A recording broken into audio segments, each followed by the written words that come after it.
Welcome to Financial Issues, where we help you steward faithfully by honoring God with your investments. Now listen in as we give you the practical tools and advice you need to become a biblically responsible investor.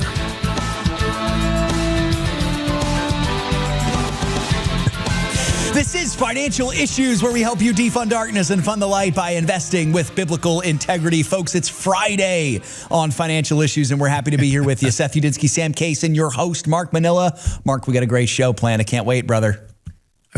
I'm very excited about it because it's Focus Friday.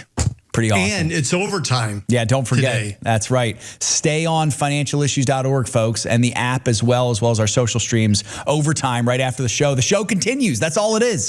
So if you're listening on a radio outlet, make sure you have access to one of our streaming services there. It'd be great to have you on the show today, folks. 610-363-1110. Today's about you. We want to hear from you. We really spoil them on Friday. They really owe it to us in some way. We give them a Focus Friday. We give them the overtime. Be grateful, people. Exactly right. Oh, my goodness. I love it. Sam's laying it on. 610. Look at how much we suffer for all of you. 610-363-1110. Listen, guys, it's going to be a fun one today.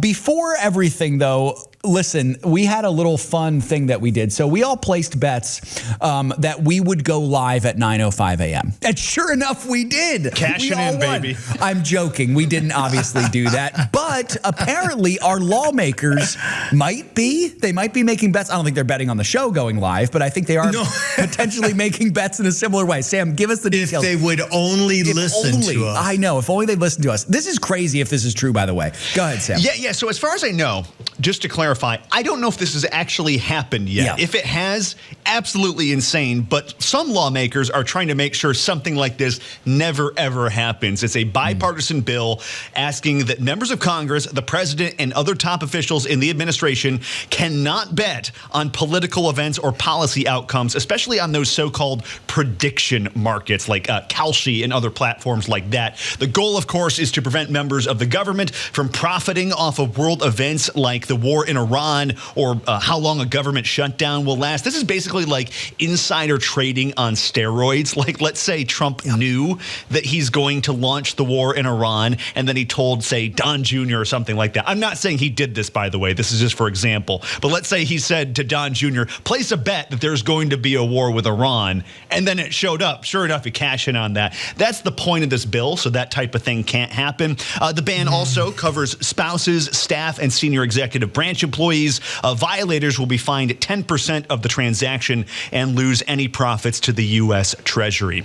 So, Mark, this is pretty complicated stuff. Honestly, I don't think that is a big enough fine or penalty if you do this. I think you were reading my mind. I think they should be censored. Court-martialed. They should be, stood up against the wall, because throw tomatoes at them. I mean, think about this. There was baseball players who got kicked out of the National League because they bet on a game.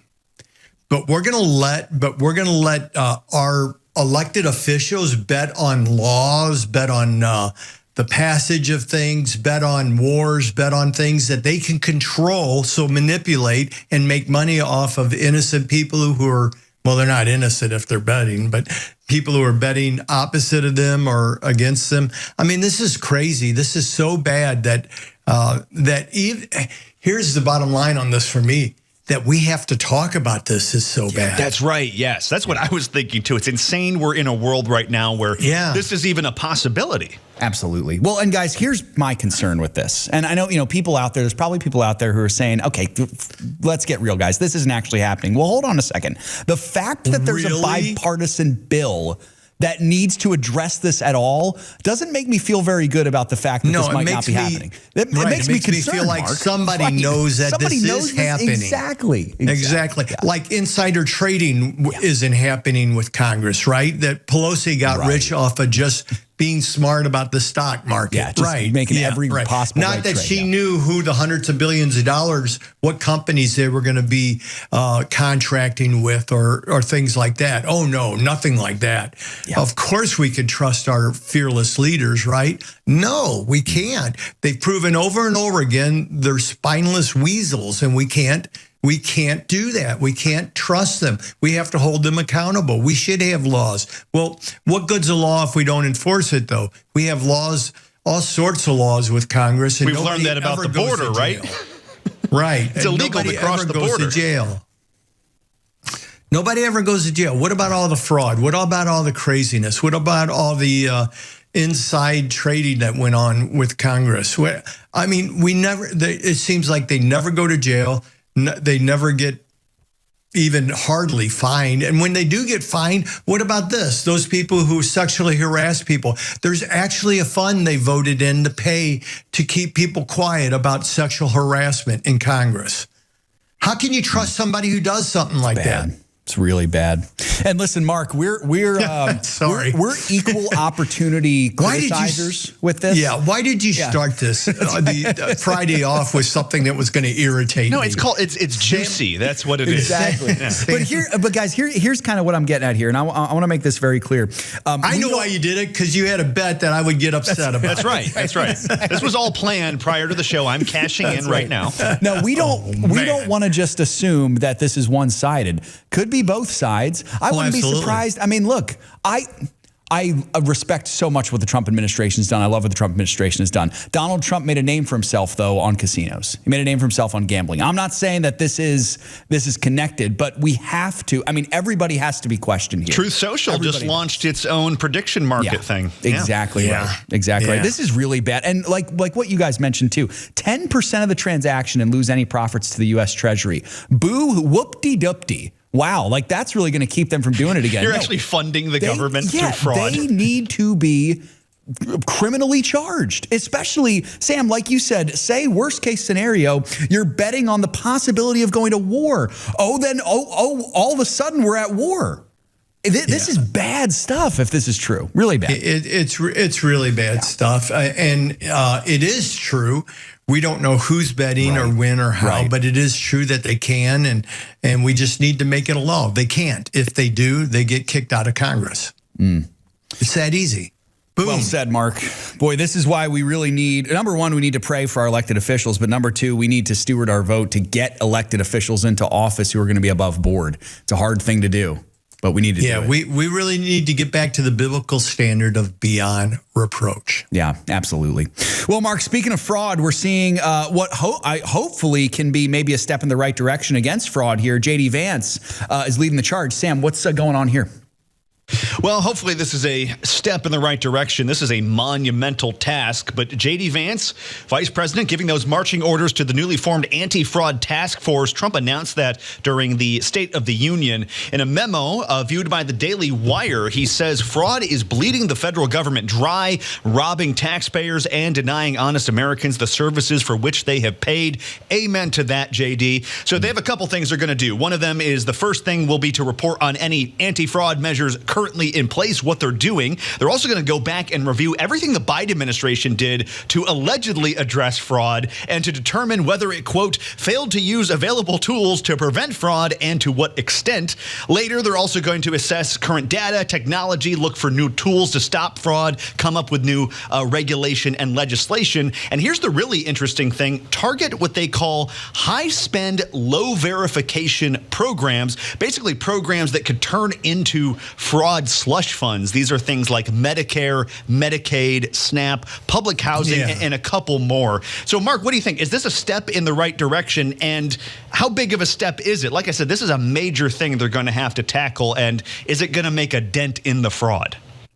Yeah, I hope it will. And I think it is a step in the right direction, especially the last part that you said, Sam, there, where it's the type of organization or the type of benefit that low verification.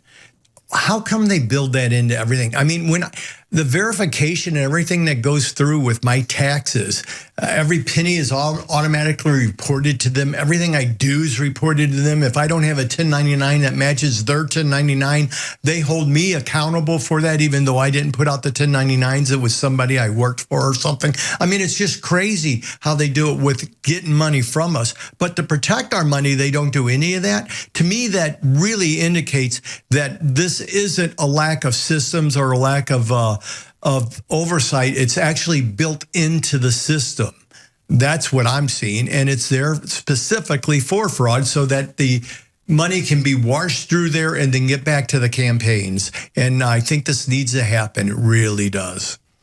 So, I mean, why wouldn't we look at this and say, wow, somebody's finally going to do something about this? But we'll see. Hopefully they do. I heard that over 50% of our tax dollars are going to fraud. Imagine that. Well, that's just great.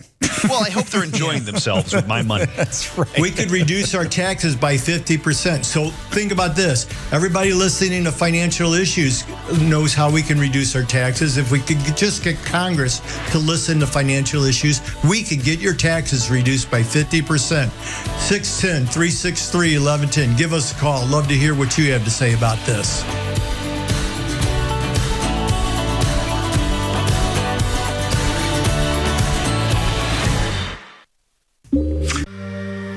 My wife and I, we moved into this neighborhood.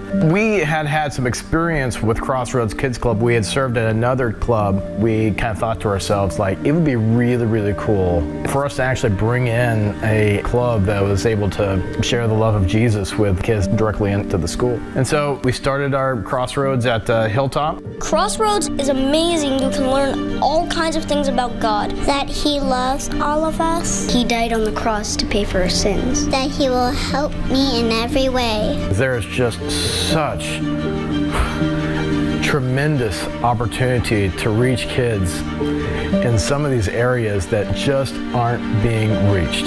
Sometimes I pray every night. When I feel alone sometimes, God is right there sitting next to me. I can rely on Him no matter what happens. Help reach kids with the hope of the gospel. Visit reachourschools.com. Well, I'm going to give a real quick testimony. I've been a partner for 8 years. I count on FISM analysis for my buys and sells. I don't want to be a financial analyst. That's what I'm a partner for. And we don't want you to have to be a financial analyst. The Financial Issues Partnership is the best value out there. The analytics you guys do really give me confidence. So thanks for everything, guys. I pray for the ministry every day. Go to financialissues.org to get started today. My baby was like this big, and I saw his heart beating on the screen. I went from, I don't want this baby, to talking to my child on the screen. That sonogram changed my life. I went from just Candace to Mom. To find out how you can support the life-saving mission of Preborn, go to preborn.com/FISM.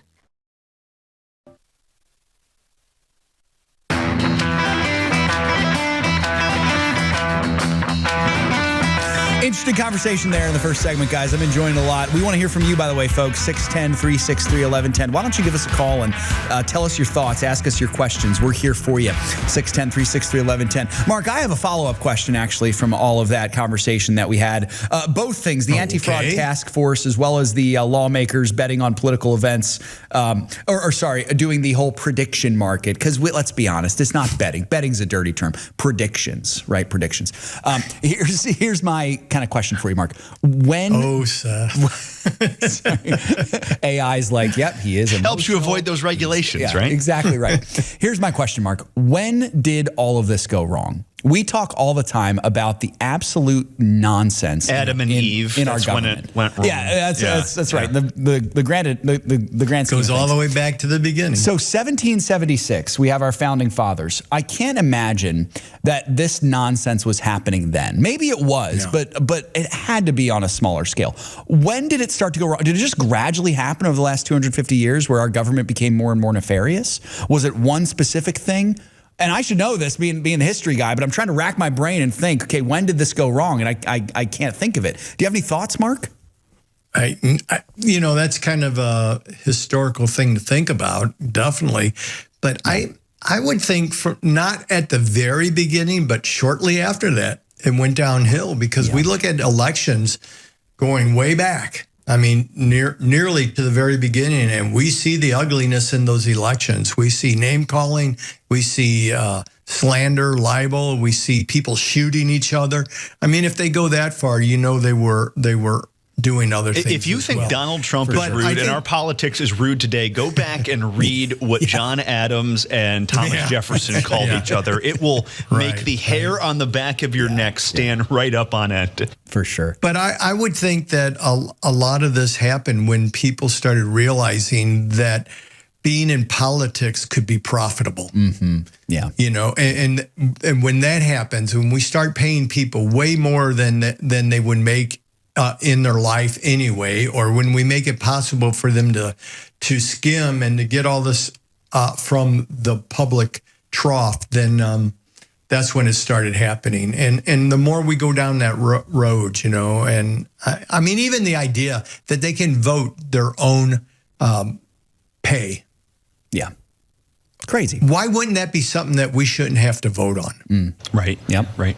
Yeah, Seth, this is, I mean, fraud thing's been going on forever. Think of USS Grant, who I love as a president and as a man, but he was also greatly taken advantage of by his friends because they saw him as politically naive and basically a piggy bank that they could take advantage of. So it's happened for years and years. For a long time. Yeah, long time. Absolutely. But I think you're right, Sam. It started with Adam and Eve. Exactly when right. we fell, that was the beginning of it. And you know what's going to bring it back? Obviously, Christ. Coming to Christ does that. But the Christians need to stand up. We need to be there. We need to keep the scales balanced. We need to hold people accountable. And we need to do it in love. Yeah. Well said, Mark. It's, you know, it's a reminder, Christians, we need to steward this world and our nation well right now. But knowing also it'll never be perfect until the government rests upon the shoulders of Christ. And that's a sweet reminder. Amen. Well said. Yeah. Good stuff, brother. Well, the markets yesterday, guys, fell once again. Negative news surrounding Iran. That's what's been driving them. They do that, don't they? You mean there's going to be negative news about a war? I know. Crazy stuff. I wonder if our elected officials placed bets on the... Anyway, let's not go down that rabbit trail. Let's move on. That's right. Dow Jones finished down a full percent. S&P 500 was creeping towards 2 full percentage points. The NASDAQ down about almost 2.5%. The Russell 2000 was down over a full percent. Pre-market's still down also this morning, though I don't think as far. So we'll see what happens today for the final trading day of the week here. Mark and Sam, we've got a great question here from Deanna. I think this will be a good palate cleanser for us as well. She's asking this from Gainesville, Florida. So Deanna, welcome to you. She's saying, hi, I'm in Florida. I've got about $750,000 to invest in a conservative way. And I assume she's not saying politically conservative, but conservative from a financial standpoint as opposed to aggressive. I would like some advice. I'm 65 years old. I have no debt. I live by myself, and I am a member of Financial Issues. It's a great question, Mark. What would you have for Deanna? Yeah, no, it's great to hear from somebody with in such a great position. No debt, solid savings, and a heart of stewardship. What more could you ask for? That's great. It's a strong place to be. At 65, living alone, I really think you should consider that your investment strategy should be maybe leaning, if not solidly, on preserving capital, reliable income, and flexibility. This isn't about chasing returns. It's about building a structure that will support you all the way through your life. So preserving capital, reliable income, that's very important. And flexibility, obviously, to be able to take advantage of things. With $750,000, conservative allocation will work for you. I think you should be more leaning towards the income strategy than you would the growth in income. Obviously, even the income strategy has a little growth in it because you have to keep up with inflation and taxes. So that's the direction I'd be leaning if I were in your shoes. And I think it's something you should look at. Go out to the Partners Hub, take a look at the different asset allocations, and decide which one you feel more comfortable with. And remember, it doesn't have to be income or income and growth allocation as we have it out there. You could lean a little more towards income and growth than income. So you might, instead of the allocation that is in the income model for growth, you could have a little bit more if you felt comfortable with that at 65. But as time goes on, you want to keep moving it more and more to preserving and income. preserving your assets and reliable income. Absolutely.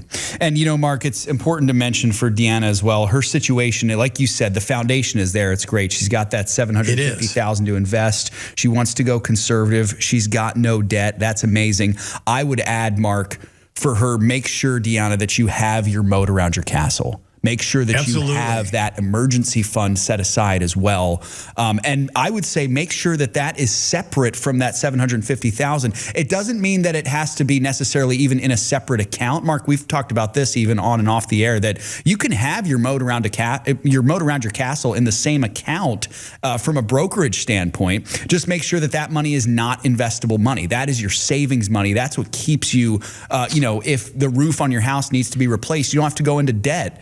And you also don't have to pull from your investable money when the markets are down and you don't have as much money in there. That's money that's there set aside. So really important.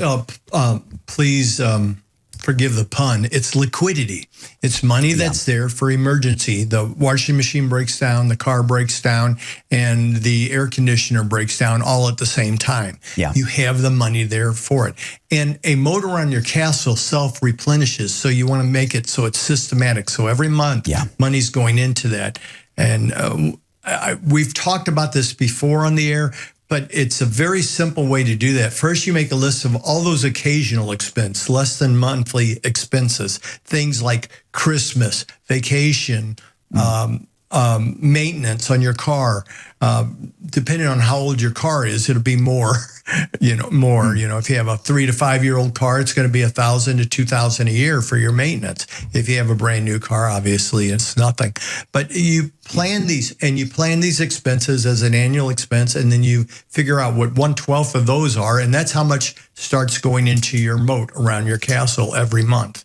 And then you make sure that you have 3 months of basic overhead. That means the money needed for the mortgage, for the taxes, for whatever is essential, food, shelter, that kind of stuff. And you have that in there. And then you take 1/12 of that and you make sure it goes into there as well. If the moat gets too big, you just trim it down like you would any investment and you move it into your investment account, the part that moves down. If the Lord blesses you with no appliance breakdown or major home repair or anything like that, you can always just take that money and put it in your investments and or go on a vacation. It's well said, brother. Mark, it kind of brings to mind this idea, depending on your life stage, the moat is going to look different for each person. You might have a larger moat or a smaller moat based on what that, how much tread you can get out of that 3 months. And yours might have crocodiles, mine might have piranhas. It looks different for different people. In her situation, she's debt free. Yeah. So she doesn't have to worry about the mortgage. She doesn't have to worry, but she does have insurances, and they probably come due semi-annually or annually. And so it'd be good to be saving up for those. 1/12 of that should go in there. There is medical expenses. There's deductibles at 65. You're going into Medicare, but you still have deductibles. You still have the drug gap where you're going to have $1,000 or $2,000 worth of money out of pocket before they start kicking in. You have to count all these things in. Absolutely, it's well said. This is a great situation that she's in, Mark, and I'm excited for her. Because it seems like she's done Good job. Really well. Yeah, absolutely.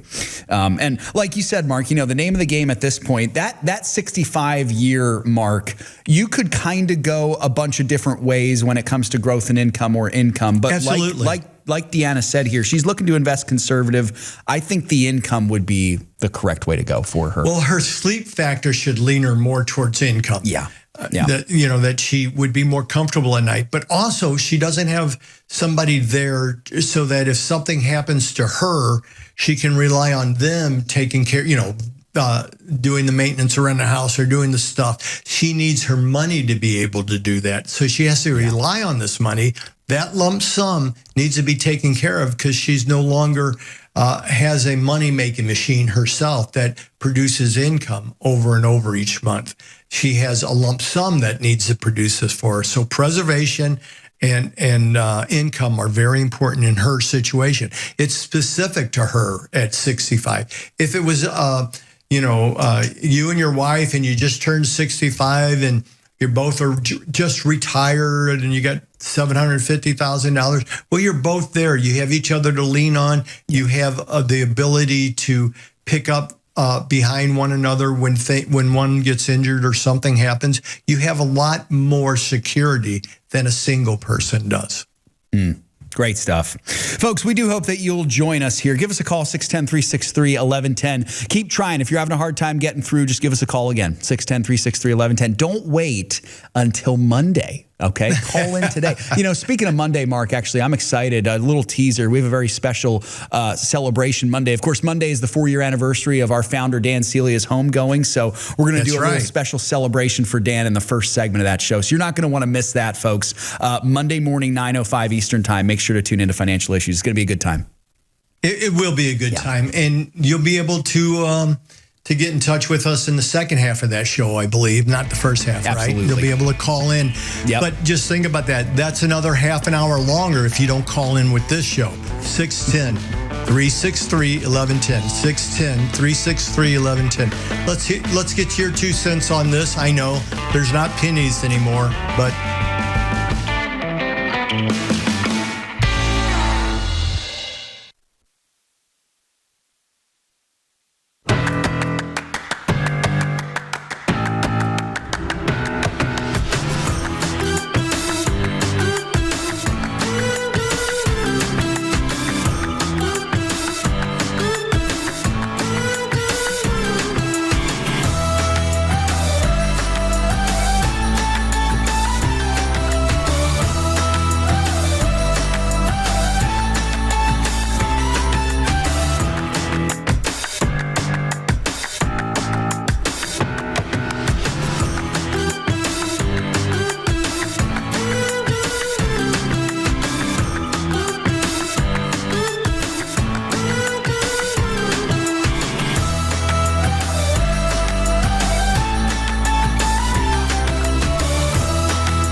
Preborn is making motherhood possible for thousands of moms across America. I found out that I was pregnant, and my family, they were like, no, you're not having this baby. I met Miss Linda. She told me about all the great resources, like they offer free baby clothes, they offer free classes, stuff for her mom. She prayed with me. She told me to ask God to, guide me to my decision. She made it completely like my choice. She offered to get me an ultrasound, and I found out I was 6 weeks pregnant. That's where I very first heard the heartbeat of my son, and I was sold. Whatever I gotta do, whatever comes my way, I'm just gonna, have this baby. It was really a great thing that I was led to the choice to keep him. To find out how you can support the life-saving mission of Preborn, go to preborn.com/FISM.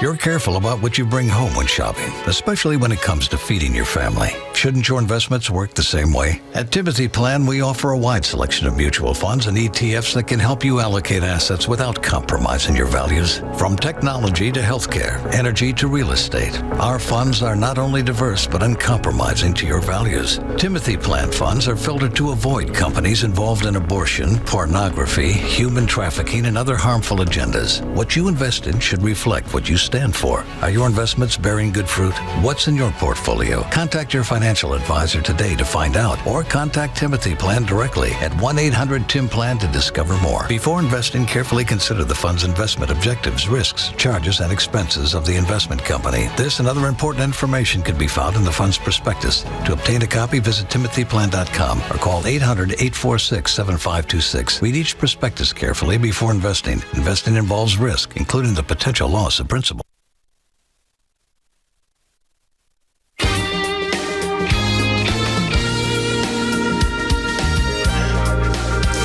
folks, today's show brought to you in part by our friends at Preborn. Check them out, preborn.com, saving babies, bringing the gospel to mothers and fathers. Man, it's so cool to see the success Preborn's having and to be a part of it.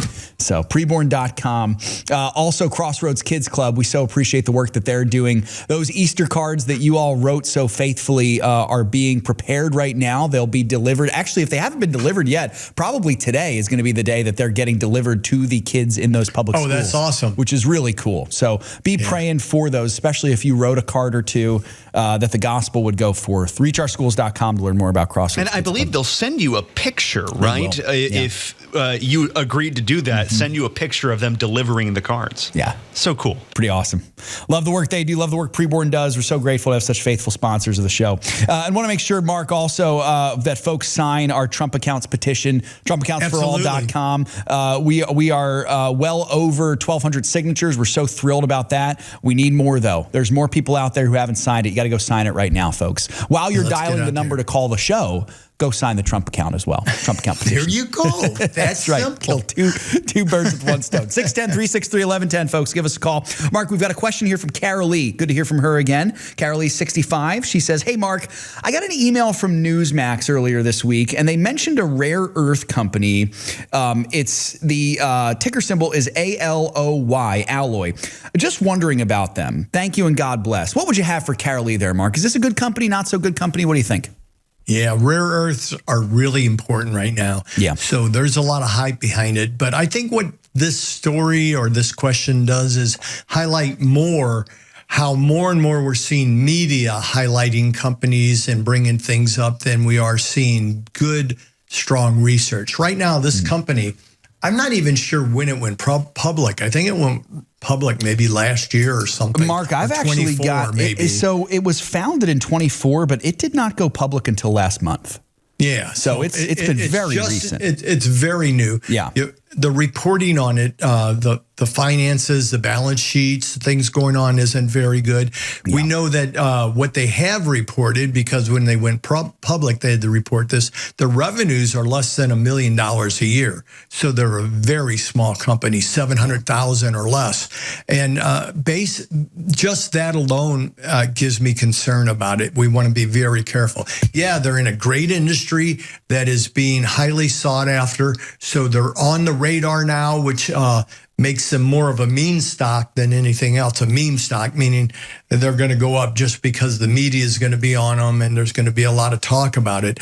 But at this point, I don't even know if they're profitable. So that's why they're not on our broad list. That's why they're not even on our radar yet, really. But we are going to be watching it. So thank you for bringing it to our attention. But at this point, I'd be very careful. I think the thought that I would use is that it's more of speculation than it is investing at this time. It leans more towards gambling at this point than it does investing, actually. So because we don't have the information, we can't do the numbers. We can't see if they got the financial steel. We don't even know if they have the potential. We don't know what properties they own that might have these precious metals in them, these rare earth metals in them. We don't know the minerals in them. We don't know enough. That's the bottom line. I dug for a while and I was like, you know what? This is too soon to even be spending time digging on it yet. Yeah. Right. So we'll wait mining. We'll wait a couple of quarters. We'll wait a couple of quarters before we really start looking at this stock. Absolutely. Mark, like I said, a lot of stocks started this way. A lot of great stocks. Well, that's a question I was going to have, because you said it was a meme stock. I didn't say it was. I said it's going to act like one. Okay, well, that was going to be my question. Was what is the difference between a meme stock and a spec stock? Is one has potential and one, or potentially has potential, and one is just internet hype? What is the difference between the two? I'm just saying a spec stock in the sense that it's all speculation. Gotcha. A meme isn't even speculation. It's just a bunch of people in a chat room running it up, talking it up. They're just pumping. Yeah, exactly. Makes a lot of sense. Mark, there's one more element to this, and you can speak to this if you want to, but I could not find, and Sam, you can as well, there's little to no data out there to tell if this company is going to be biblically responsible. I have not been able to find any I haven't at either. this point. No. So that's perhaps the most important reason why we can't invest in it yet is they don't even have their first quarterly filing out. Yeah. So how can we know what's going on with them? Absolutely. Who they're giving to, what they're doing. I mean, in general, what they're doing should be biblically responsible. Sure. But what they do with their profits, do they give them back to the investors, or do they utilize them to promote transgendering children against their will? Exactly. And I guess, I guess it could be a good sign that the email came from Newsmax. They're a conservative outlet. Of course, I find it kind of ironic that Newsmax, themselves being made famous in their spec stock hype and then crash, is also now promoting a spec stock too, which is pretty funny. But also, it was a marketing letter really for this company. Yeah. So effectively, I believe, I don't know if this is true, but my guess is that Real Alloy paid to get that letter sent out. Yeah, I'm sure they did. Because I've been seeing so much hype around this stock the last couple of weeks. It appears everywhere when I look up rare earth mining. But like you said, Mark, I can't find any real good fundamentals about it. Yeah, it's typical media, a lot of talk, but no facts. Absolutely. Speaking of that, one of the things I started thinking about the other night is I would actually, this was after a meeting with someone, and they talked and talked and talked, but they said nothing. And I thought to myself, wow, when there's a lot of words, there generally isn't a lot of wisdom in it. And I think the Proverbs say something about that too, Mark, don't they? And then when there's a lot of wisdom, it's usually very few words. Yeah. Absolutely. Is that bad for us that we're on a talk show then? We need to have a lot of words. That's right. Yeah. It's a good point, though, Mark. Yeah. I mean, this, especially now we're overtime, so we're even in longer talk shows. More words. Exactly. But no, there guys. There we go. I just nailed our coffin, gentlemen. I just said we're not wise. All right. I get it. It does, though, Mark. It gets back to a point we talked about on Bible study this morning, actually, if folks were on it. We've got to tame our tongues. And part of that is it's not necessarily not speaking, but it's choosing when to speak, knowing when to speak. And I think also there is great wisdom in holding your tongue first and thinking first and then speaking, usually. Sometimes you have to speak right away. Sometimes there's not the opportunity to do that. But if we can, I think there's wisdom in there. And I think the Proverbs would agree with me as well. Seth, most people, it seems these days, speak before thinking. Yeah. Under all circumstances, not just under emergency circumstances. Yep. It's well said. Hey, Mark, circling back here to Carolee's question, because it gets to something else that I think a lot of people are wondering, and we've asked this before. Would there ever be an opportunity in the future where you think financial issues would put a stock on the buy list that is still in the IPO phase? Or is it just because... You mean just came out of the IPO? Yeah, or right, just coming out of the IPO phase. I could see that. As we spoke off the air in our analyst meeting and stuff, I really like the idea of having speculation stocks or aggressive stock category. The idea is that there's people like Sam who really like the idea of a spec stock and may invest in it, and not a lot, hopefully, realizing what can happen. I'm not that much of a madman. I have a touch of one in there, but I tried to balance it out. Aren't you like 95% in this stock right now? Sam is the one who's driving it up. Yeah, Sam's the one driving. No, but I mean, there are people who will do that because, it's like the lottery. There's a lot of people who play the lottery and only 1 out of 300 million or 1 out of 500 million people win, right? But Mark, you have to be in it to win it, right? Yeah, exactly. The math doesn't work out. It doesn't work out on these either. It's better to wait a little bit, pay a little bit more for it. You say, well, it's very cheap right now. If I buy it now, it doubles and triples, quadruples. And it's almost getting up to what a normal stock costs by that time. And then you can buy into it and watch it go up 1,000% because it actually has legs. It has fundamentals in place. It shows that they're not 300% debt to equity. We can see things that say, you know what, there's smart management here. Yeah. So anyway, I was looking at a stock this morning, Palantir. You all know Palantir. It's on our I think it's on our buy list, our broad list. It might be on our broad list. Definitely on the broad list right now. Their management, I have such respect for their management.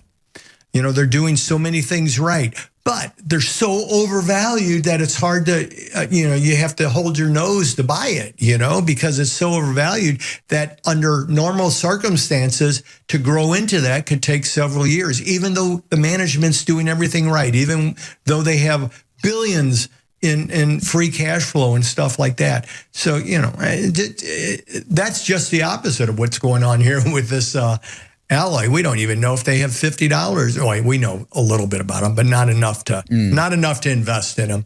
And that's why people come here, because, Seth, this morning you did your Bible study, and I was looking up Bible verses and stuff on my own, and I came across the Proverbs 15:22, which reads, "Without consultation, plans are frustrated, but with many counselors, they succeed." Yeah. And that just reminds me, we talk a lot on the show, but that's what we're here to do, is to talk about all the things that our partners, our listeners, our watchers want to hear about and learn about.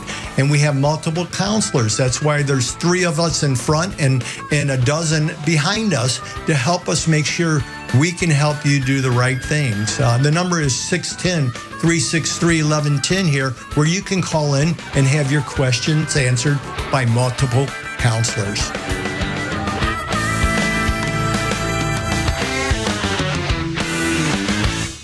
I heard about Jesus in my public school, and my life changed. For over 25 years, God has used Crossroads Kids Club to bring the gospel right to where children are, inside public schools. Will you help us share Jesus with kids in public schools? I want more kids to have the same chance that I had. Would you help reach more children by making a gift to Crossroads today? Help reach kids with the hope of the gospel. Visit reachourschools.com. As a member of Samaritan Ministries, your monthly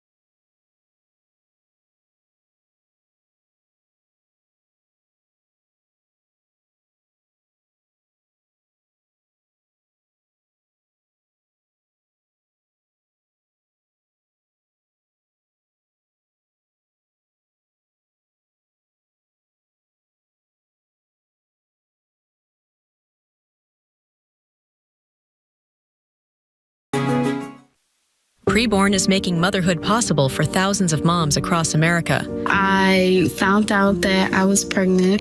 My family, they were like, no, you're not having this baby. I met Miss Linda.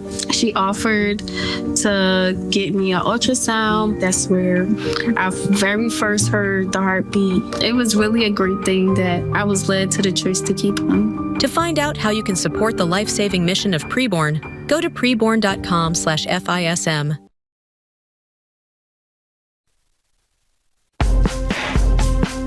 The opinions and recommendations expressed on this program do not necessarily represent the opinions of the station or any of the program sponsors.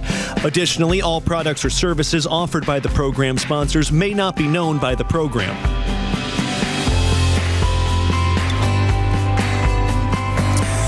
Guys, sometimes my wife will understandably criticize me when I say such things to our kids when they're like interrupting me when I talk to them, and she'll say, I'll say children are to be seen and not heard. And my wife's like, you can't say that to the kids. And well, I actually thought about that. Good on her. Yeah. And so but here's what I was thinking, Mark. It certainly doesn't apply to our financial issues audience. We see you, but we also want to hear you. Okay. So financial issues listeners are to be seen and heard. And to be heard, you got to call in. So just give us a call. And you know why, Seth? Yeah. Because so often when somebody calls in, more often than not, almost always when they ask a question, it's a question so many people watching have in their mind, but won't call in and ask. So they're actually helping millions of people. There you go. So be the hero, folks. Call in 610-363-1110. Ask us your question. We'd love to talk to you. 610-363-1110. Guys, before we get to the next question, let me just say that the markets are slightly down. They're about where they were in the pre-markets right here, Mark, heading for a 5th losing week in a row. The Dow Jones is down about 0.7, S&P down about 0.5%, the NASDAQ down about 2/3. Same with the Russell 2000. So nothing too crazy here for sure, but it has been down. The thing I don't like is that oil's up. It's up to 97. It is 97 a barrel or so. Yeah, over 97. And I was really hoping to see that stay down, but we'll see. Yeah. Absolutely. Absolutely. So I certainly, Mark, in spite of all of the necessary dunking that we did on our government officials in the first segment, I do trust President Trump and I trust his administration, truly. So trust but verify. Exactly. What are they saying it on Twitter? Trust the plan? Exactly. Trust the plan. Yep. So 610-363-1110. Mark, we've got Alyssa. I apologize if I'm pronouncing your name wrong, Alyssa, but she's got a great question. Thanks for asking there, Alyssa. She's 65, her husband's 68. She says, we're looking to retire and sell a business at about $1.2 million sometime end of the year, this year or first of next year. I've been hearing snippets of converting an IRA to a Roth. We got about $150,000 in an IRA. What are the benefits or drawbacks on this at our age? Should we wait until we're fully retired? Our income right now is around $230,000. Neither of us are on Social Security yet. Mark, what should Alyssa and her husband do? Well, congratulations and praise God for the way he's blessed you. Yeah. That's a great place to be in. And a great question. I love that you're getting to this early, not waiting and wanting to jump in. Because the Roth conversion can be a very powerful tool, but only if it's done right in the right season of your life, really. And doing it right now may not make sense because you're in 230, you're going to be paying, when you convert it, it becomes income that stacks right on top of your income. But then your next step is you're selling a business and you're going to have $1 million plus that you got to pay taxes on, or that's going to increase your tax for that year. So you definitely don't want to pay for the conversion in that year. So you're going to have to be very choosy of what's going on with this. So you want to be very careful. This usually the last lap of the before retirement is probably the worst time to do it because that's generally when you're making the most money. So you might have to wait until after you retire, until after you settle the sell of the business before you do this to make the most of it.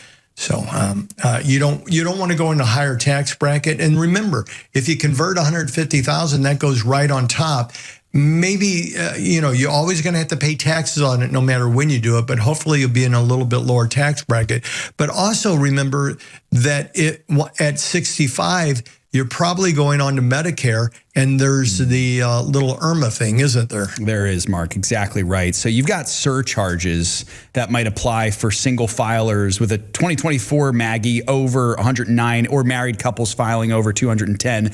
I assume you're filing married, so you're already over. So that's something that you need to look into as well. Definitely. Because it impacts the cost of your medical insurance, which is taken out of your Social Security. Unless you're not taking your Social Security, then it's taken out of your pocket. You have to pay it. So, bottom line on this is most likely after the settlement of retirement, settlement of selling the business, you might want to gradually over the years over like 3 to 5 years, do the conversion.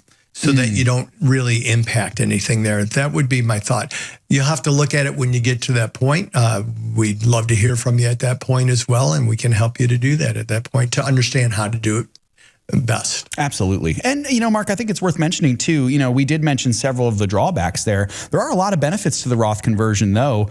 You get to pay the taxes now while your income is still high. And it's good to be able to pay taxes while your income is high. While you got the money. Because you got the money for it. Exactly. Yeah, you got this, you have this spring of money, that you're creating money, and pretty soon you're not going to have that. You're just going to have that lump sum that creates it for you, and you're not creating it anymore. Exactly. Of course, you got the tax-free growth and no RMDs, Mark, when they hit 73. That's going to be pretty good too. You can let that. It's also good for inheritance. You're passing it on. Exactly. Yep. Now, Mark, here's a little specific thing to consider here. Let's say, and this is why it is important for Alyssa and her husband to consider when they're going to sell the business, because she did say it could be early next year. If it's early next year and they decided to convert the whole Roth the whole IRA to a Roth this year, if they're filing, now this is a question of how you guys are filing. If you're filing, married filing jointly, you might be able to stay in the same tax bracket that you're in based on your income. If there's no other income that you haven't mentioned here, it could still keep. It would be close, but it could still keep you in that same tax bracket. But it still is a decent amount of. It is. That you're going to be paying a tax on. Here's another thought for you. I'm glad you brought that up. Right now, there's a good chance that you're giving to your church, you're giving to ministries, you're giving to help other people. I'm saying that just because you're writing into us, and as writing in it, most people who write into us are partners and strong believers. So my guess is you're giving hilariously. Consider giving hilariously out of the IRA instead of out of the money that is in your checking account. You could do a QCD on that, and you could actually reduce your taxes and not have to pay for the gains in that account. It's awesome, Mark. Love that. So there's a lot of things for you to consider there, Alyssa, but you're certainly in a great spot. I think that's absolutely awesome. And I just want to say too, Mark, I'm so impressed with their income and with the sale of the business, all that stuff. I think that's an amazing thing. And it's just a reminder, Mark, that the money that God has given us can be such an amazing tool for good. And it really is within the sovereignty of God. It's up to us to steward it well. And so You've got a chance to steward it well here, Alyssa. I think that's great. Amen. Yep. It's awesome. 610-363-1110. Mark, let's get to a bit of a quicker question here before the end of the segment. And by the way, folks, we've got overtime coming up next, so make sure that you've got the app, the website, or one of our social streams, and you can continue. And overtime is overtime's the last chance you have to get a call. Exactly. So 610-363-1110. Yep. Question here, Mark, from Ron in Virginia. They're asking, what's your opinion of the proposed merger between Black Hills Corporation and Northwest Energy? Is there anything good from the Black Hills point of view? Mark, the reason that this concerns us is Black Hills is on our broad list right now. Well, Mark, what do you think? Yeah, I reviewed this over and over, and Seth, this is one of those time nothing burger comes to mind over and over. It's a utility merging with a utility, making a bigger utility, okay? Yeah. And that's a good thing. It may bring stability, but we don't know. What's the debt on the balance sheet look like after the merger? Is the management? I know the management's changing. One guy's retiring, isn't he? And the company that's being bought is their president is going to take over the whole thing. Hopefully, it's a good thing. But really, I'm not seeing any alerts, and I'm not seeing anything to make me go, woohoo, this is going to be great. It's that's the noise you make, Mark, when you see a good stock? Yeah, that's it. Absolutely. Mark, I think, to think about it from a glass half full perspective, I like what I see when you see companies merging with the effort to reach out in strength. It's kind of like, joining forces to get stronger. Right. I like that a lot. I think the concerning part would be is one or both of these companies too weak to fight on their own, and this is a desperation move. I don't think that's the way it is on this. It doesn't seem like that. The only thing that I'd be watching for is, as we get closer to this merger, is Black Hills paying too much of a premium for, what was the name of it? Northwest Energy. Northwest Energy. Yep. If they're doing that, then effectively they're taking your money and to buy this. Now, maybe it's a good deal. Maybe in the long run it's a great deal. But that's the only thing I'd be watching out for. I don't see that at this point, though. I see pennies difference. And so that's why I say it's a nothing burger at this time. I wouldn't really be worried about it. And once it settles and they're together, and we'll see, like in 3 to 9 months, we'll see if they stay biblically responsible then. Exactly. Well, and Mark, good news here is Northwestern Energy is also clean. Right, so right. At this point, they're both clean. Right now, they are both clean. Of course, that. But you know what happens when guys get together. Yeah. No, that's exactly right. That's good stuff. Well, Mark, we've got overtime coming up here. Can't wait. Show's not over. We do have overtime, and I really like overtime because it's a whole different world for some reason. 30 seconds after this show, we go into answering questions. We start talking to the people in the chat, and we take your calls, 610-363-1110. Get in the queue because we want to hear from you. We want to answer your question. Focus Friday overtime. Put it all together. How can you lose? We look forward to talking to you in just a few moments here after we sign off from the regular show and go into overtime. So thank you for loving God. Thank you for investing with integrity. And thank you for being with us here at Financial Issues. We really appreciate it. And we really love the idea that we get to come and help you every day be the best steward you can be. See you in a few moments. If we ever forget that we're one nation under God, then we will be a nation gone under. Thank you for joining us. This has been an FISM production.